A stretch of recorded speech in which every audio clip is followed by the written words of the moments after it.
Habituellement, j'ai commencé en faisant de la bande dessinée. C'est vraiment de la bande dessinée que j'offrais. Et j'ai eu l'opportunité de faire des albums illustrés. Et je suis vraiment satisfaite. Je suis contente du résultat. Je trouve que c'est le fun aussi d'aller rejoindre un public un peu plus jeune avec autre chose. Bien, la bande dessinée, tu sais, pour les plus jeunes, c'est un peu moins accessible. Donc, c'est ça. Je me suis amusée autrement avec le livre illustré Un dragon dans les pattes. Mon style BD se retrouve quand même dans mes albums illustrés, je pense, parce que je fais de la BD à la base, donc je m'amuse quand même beaucoup à faire, à mettre des bulles avec les personnages qui parlent. Fait que je trouve ça le fun aussi parce que je pense que les plus jeunes, tranquillement un petit peu, ça les infuse de la bande dessinée, sans être une bande dessinée, pas du tout.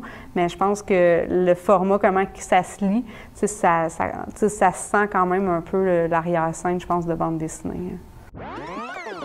Mon roman, c'est l'histoire de Pierre. C'est un jeune adolescent dans 5e secondaire qui cherche, qui se pose beaucoup de questions, qui veut savoir qu'est-ce qu'il veut faire de sa vie. Est-ce qu'il veut être agriculteur? Est-ce qu'il veut fonder une famille? Est-ce qu'il veut voyager? Qu'est-ce qui l'intéresse? C'est quoi ses passions? Donc, c'est vraiment un livre un peu bâti à la façon d'un journal intime, mais qui permet de Pierre qui nous dit qu'est-ce qu'il veut faire pour la suite de sa vie, il est en questionnement. Le sujet de mon livre, je voulais avoir plusieurs sujets un peu tabous, je l'avoue.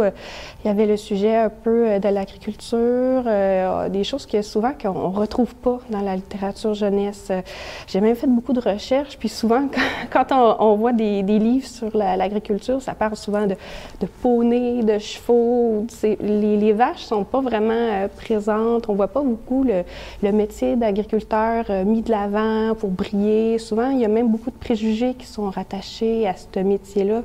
Moi, je voulais montrer que c'est un métier qui est difficile, mais qu'il y a des belles choses, puis que les gens qui travaillent là-dedans ont vraiment beaucoup de dévotion, beaucoup d'amour pour leur travail. Je trouve que c'est quelque chose qu'on ne met pas assez de l'avant. Excusez-moi.